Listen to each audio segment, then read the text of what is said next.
Hello! I can't believe we are already on chapter 30. 30. What? On page 532 of 691, Jane is staying at the Moore house with St. John, Mary, Diana, and Hannah. I had to think really hard to remember those names. And is, I don't know, trying to get herself back on her feet, asking for work, these kinds of things. Chapter 30. The more I knew of the inmates of Moor House, the better I liked them. In a few days I had so far recovered my health that I could sit up all day and walk outside sometimes. I could join with Diana and Mary in all their occupations, converse with them as much as they wished, and aid them when and where they would allow me. There was a reviving pleasure in this intercourse, of a kind now tasted by me for the first time, the pleasure arising from perfect congeniality of tastes, sentiments, and principles. I liked to read what they liked to read. What they enjoyed delighted me. What they approved, I reverenced. They loved their sequestered home. I, too, in the grey, small, antique structure, with its low roof, its lattice casements, its mouldering walls, its avenue of aged firs, all grown aslant from the stress of the wooden winds, its garden, dark with yew and holly, and where no flowers but the hardiest species would bloom, found a charm both potent and permanent.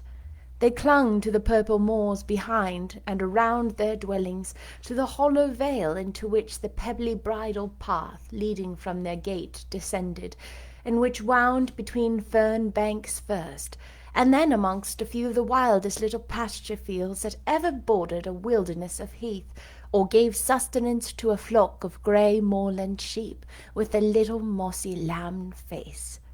They clung to the scene, I say, with a perfect enthusiasm of attachment.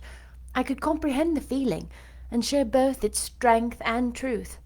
I saw the fascination of the locality. I felt the consecration of its loneliness. My eye feasted on the outline of a swell and sweep, on the wild colouring communicated to ridge and dell by moss, by heath bell, by flower-sprinkled turf, by brilliant bracken, and mellow granite crag.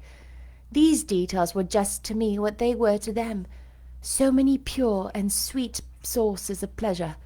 The strong blast and the soft breeze, the rough and the halcyon day, the hours of sunrise and sunset, the moonlight and the clouded night, developed for me in these regions the same attraction as for them, wound round my faculties the same spell that entranced theirs. Indoors we agreed equally well. They were both more accomplished and better read than I was, but with eagerness I followed in the path of knowledge they had trodden before me. I devoured the books they lent me.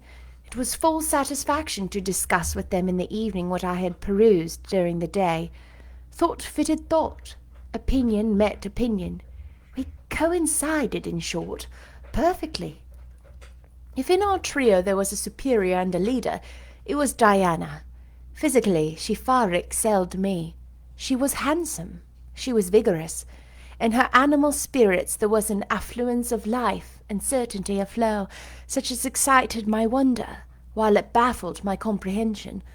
I could talk a while when the evening commenced, but the first gust of vivacity and fluency gone, I was fain to sit on a stool at Diana's feet, and to rest my head on her knee, and listen alternately to her and Mary, while they sounded thoroughly the topic on which I had but touched. Diana offered to teach me German. I liked to learn of her.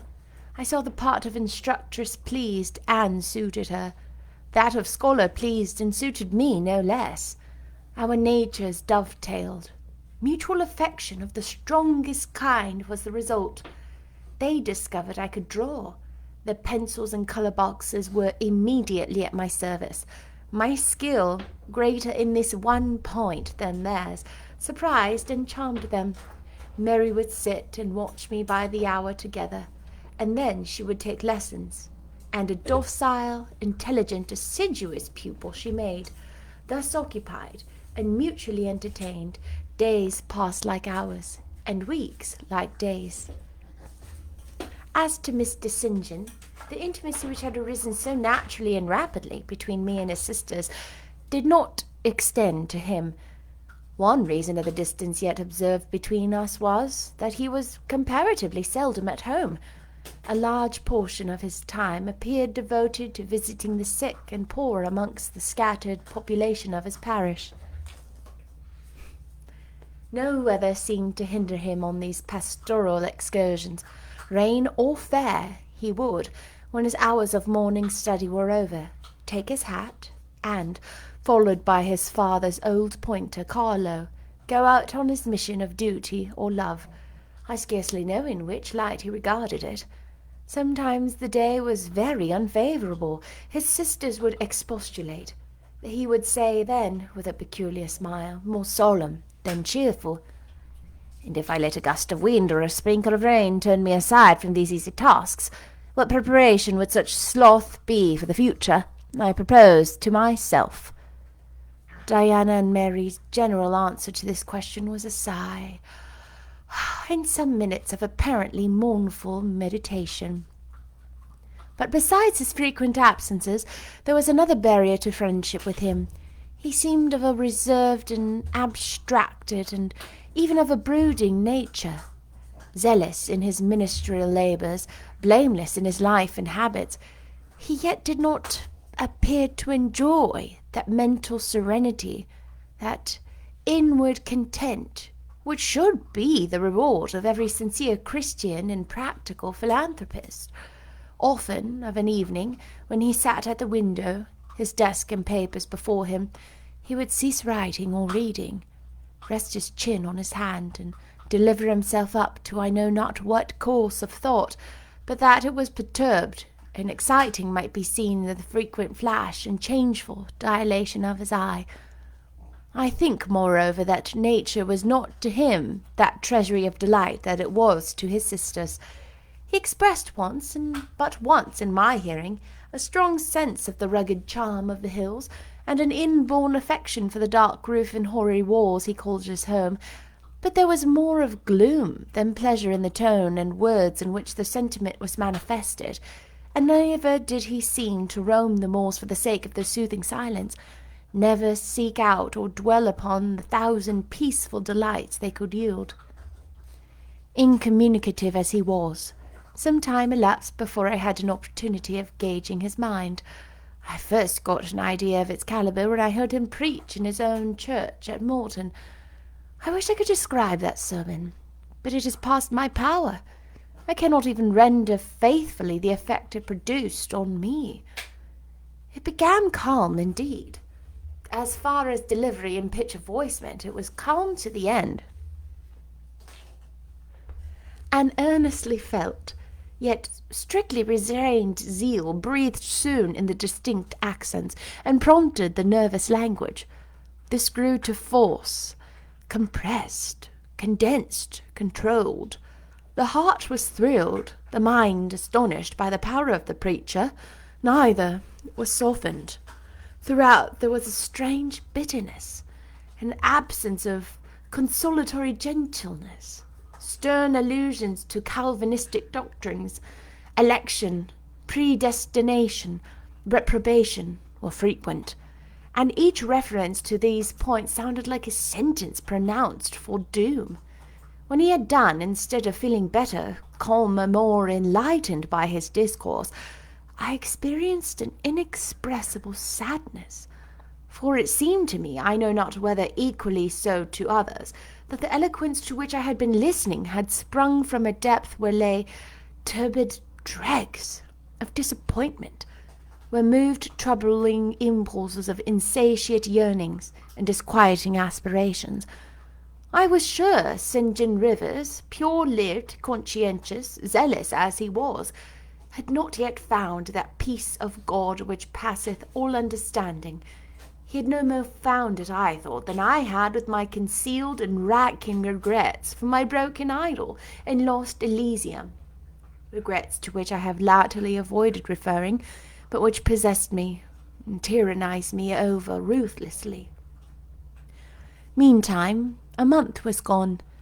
Diana and Mary were soon to leave Moor House and return to the far different life and scene which awaited them as governesses in a large, fashionable south of England city, where each held a situation in families by whose wealth and haughty members they were regarded only as humble dependents, and who neither knew nor sought out their innate excellences, and appreciated only their acquired accomplishments as they appreciated the skill of their cook or the taste of their waiting-woman.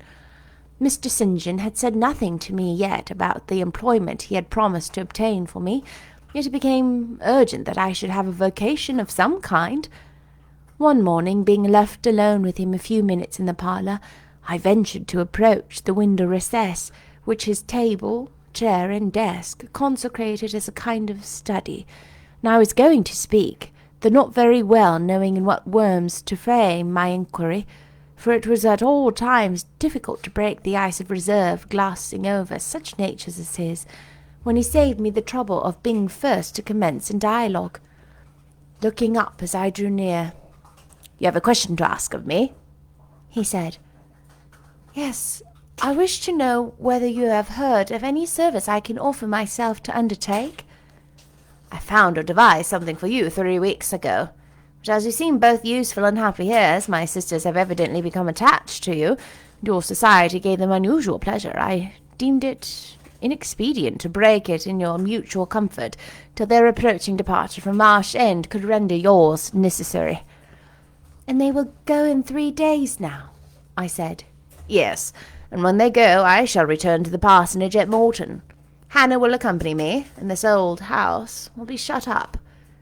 I waited a few moments, expecting he would go on with the subject first broached, but he seemed to have entered another train of reflection. His look denoted abstraction from me and my business. I was obliged to recall him to the theme which was of necessity one of close and anxious interest to me. "What is the employment you had in view, Mr. Rivers? I hope this delay will not have increased the difficulty of securing it." "Oh, no, since it is an employment which depends only on me to give, and you to accept." He again paused. There seemed a reluctance to continue. I grew impatient. A restless movement or two, and an eager and exacting glance fastened on his face, conveyed the feeling to him as effectually as words could have done, and with less trouble. "You need be in no hurry to hear it," he said. "Let me be frankly with you. I have nothing eligible or profitable to suggest. Before I explain, recall, if you please, my notice clearly given that if I helped you, it must be as the blind man would help the lame. I am poor, for I find that when I have paid my father's debts, all the patrimony remaining to me will be this crumbling grange, the row of scathed firs behind, and the patch of moorish soil, with the yew trees and holly bushes in front. I am obscure. Rivers is an old name, but of the 3 sole descendants of the race, 2 earn the dependent's crust among strangers, and the 3rd considers himself an alien from his native country, not only for life but in death. Yes, and deems, and is bound to deem himself honoured by the lot, and aspires but after the day when the cross of separation from fleshly ties shall be laid on his shoulders, and when the head of that church militant, of whose humblest members is he one, shall give the word, 'Rise, come follow me.'" St. John said these words as he pronounced his sermons, with a quiet, deep voice, with an unflushed cheek, and a coruscating radiance of glance. He resumed, "And since I am myself poor and obscure, I can offer you but a service of poverty and obscurity. You may even think it degrading, for I see now your habits have been what the world calls refined. Your tastes lean to the ideal, and your society has at least been amongst the educated. But I consider that no service degrades which can better our race. I hold that the more arid and unreclaimed the soil where the Christian labourer's task of tillage is appointed him, the scantier the meed his toil brings, the higher the honour. His, under such circumstances, is the destiny of the pioneer, and the first pioneers of the gospel were the apostles. The captain was Jesus, the Redeemer himself. Well, I said as he again paused. Proceed. He looked at me before he proceeded. Indeed, he seemed leisurely to read my face, as if its features and lines were characters on a page. The conclusions drawn from this scrutiny he partially expressed in his succeeding observations. "I believe you will accept the post I offer you," said he, "and hold it for a while. Not permanently, though, any more than I could permanently keep the narrow and narrowing, the tranquil, hidden office of England country incumbent, for in your nature as an alloy is detrimental to repose that in mine, though of a different kind." "Do explain," I urged when he halted once more. "I will. You shall hear how poor the proposal is, how trivial, how cramping. I shall not stay long at Morton, now that my father is dead, and that I am my own master. I shall leave the place probably in the course of a 12-month, and while I do stay I will exert myself to the utmost for its improvement. Morton, when I came to it 2 years ago, had no school. The children of the poor were excluded from every hope of progress. I established one for boys. I mean now to open a second school for girls. I have hired a building for the purpose, with a cottage of 2 rooms attached to it for the mistress's house. Her salary will be £30 a year.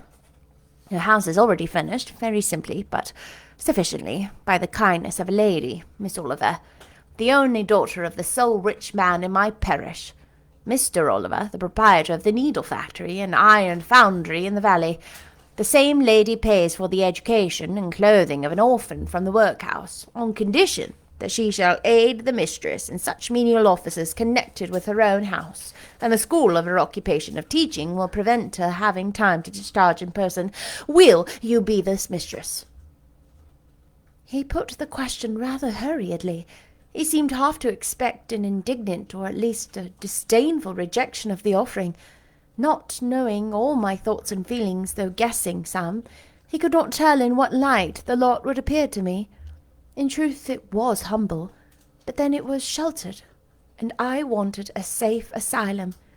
It was plodding, but then, compared with that of a governess of a rich house, it was independent, and the fear of servitude with strangers entered my soul like iron. It was not ignoble, not unworthy, not mentally degrading. I made my decision.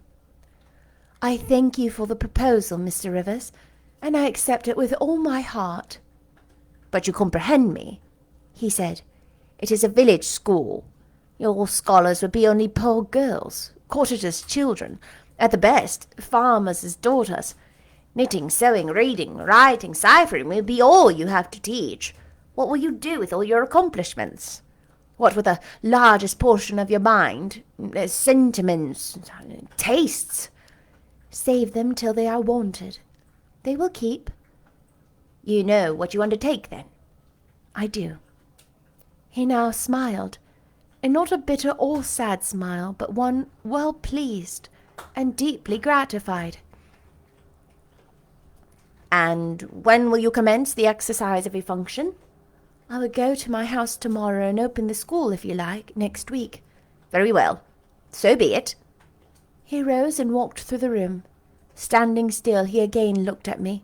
He shook his head. "What do you disapprove of, Mr. Rivers?" I asked. "You will not stay at Morton long. No, no." "Why? What is your reason for saying so?" "I read it in your eye. It is not of that description which promises the maintenance of an even tenor in life." "I am not ambitious." He started at the word ambitious. He repeated, "No. What made you think of ambition? Who is ambitious? I know I am, but how did you find out?" "I was speaking of myself." "Well, if you are not ambitious, you are—" He paused. "What?" "I was going to say impassioned, but perhaps you would have misunderstood the word and been displeased. I mean that human affections and sympathies have a most powerful hold on you. I'm sure you cannot long be content to pass your leisure in solitude, and to devote your working hours to a monotonous labour wholly void of stimulus, any more than I can be content," he added with emphasis, To live here, buried in morass, pent in with the mountains, my nature that God gave me, contravened, my faculties heaven bestowed, paralyzed, made useless. You hear now how I contradict myself. I, who preach contentment with a humble lot, and justify the vocation even of hewers of wood and drawers of water of God's service, I, his ordained minister, almost rave in my restlessness. Well, propensities and principles must be reconciled by some means. He left the room. In this brief hour I had learnt more of him than in the whole previous month, yet still he puzzled me. Diana and Mary Rivers became more sad and silent as the day approached for leaving their brother and their home.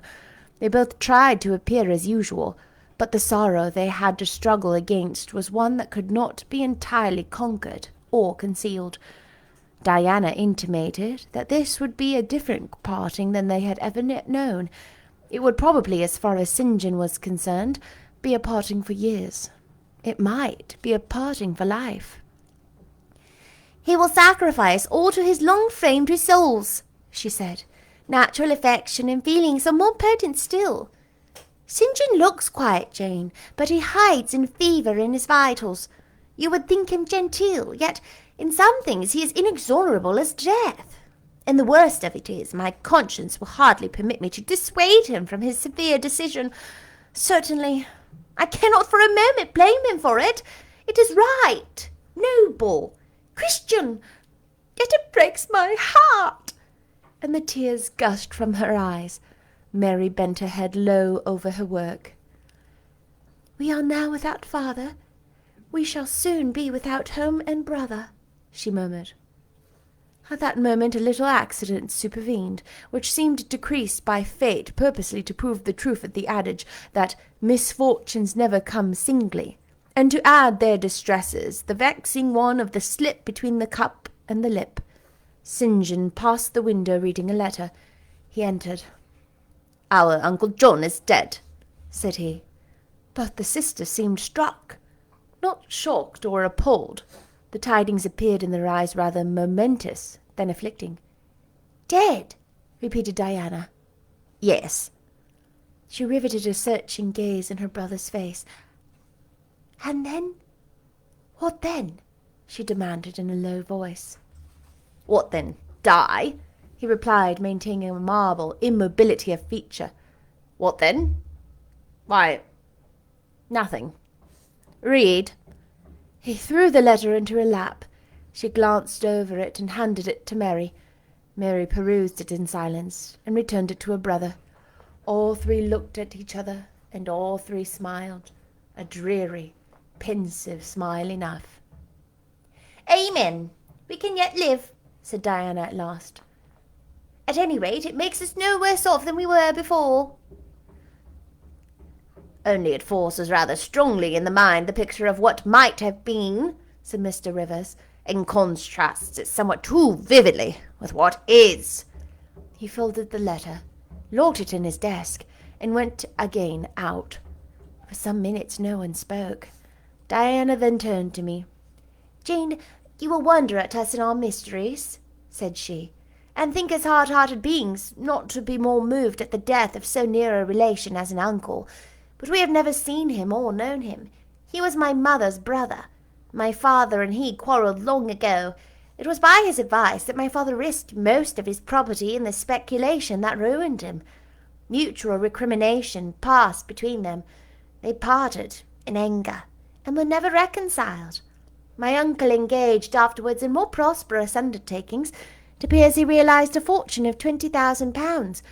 He was never married, and had no near kindred but ourselves and one other person, not more closely related than we. My father always cherished the idea that he would atone for his error by leaving his possessions to us. That letter informs us that he has bequeathed every penny to the other relation, with the exception of 30 guineas, to be divided between St. John, Diana, and Mary Rivers for the purchase of 3 mourning rings.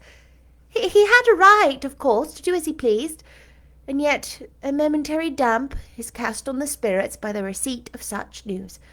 Mary and I would have esteemed ourselves rich with £1,000 each, and to St. John such a sum would have been valuable, for the good it would have enabled him to do.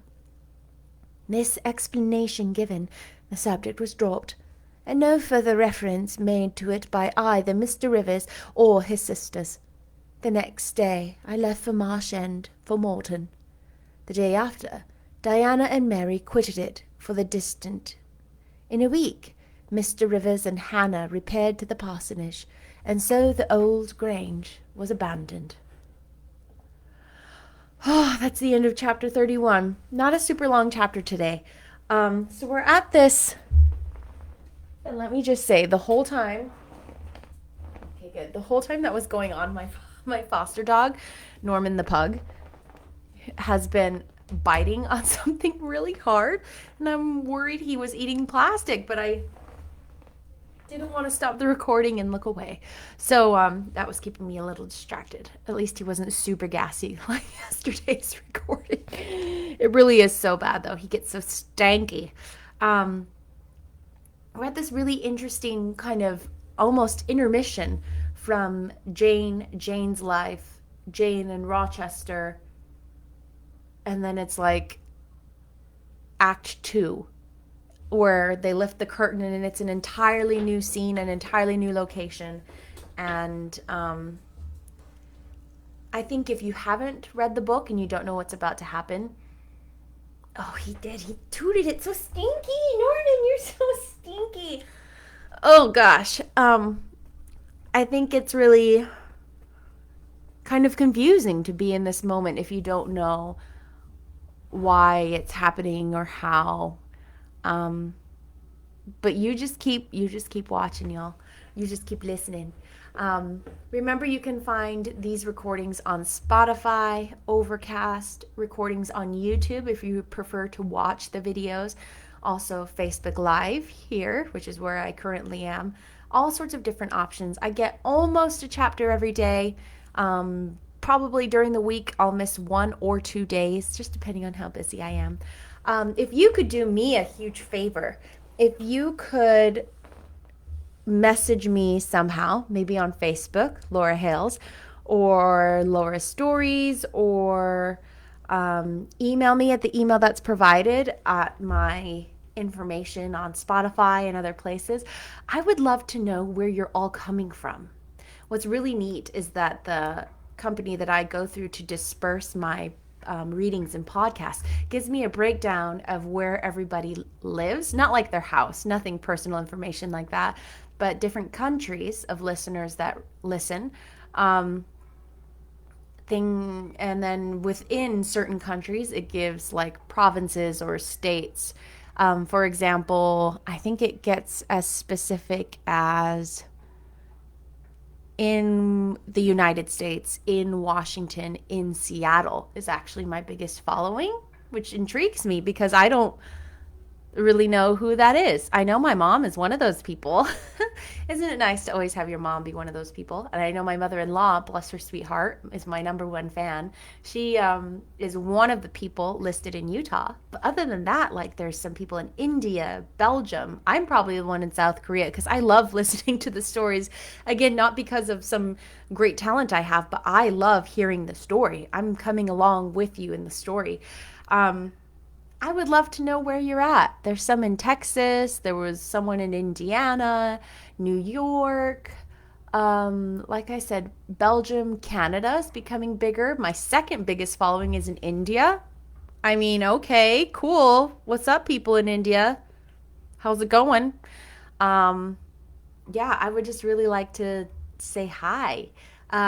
If you know someone that listens, I would love to give them like a little shout out, which is so silly. But wouldn't that be fun? Anyway, I will see you tomorrow with chapter 31. Let's see where this is all going, right? Like, where is this all going? Bye. See you tomorrow.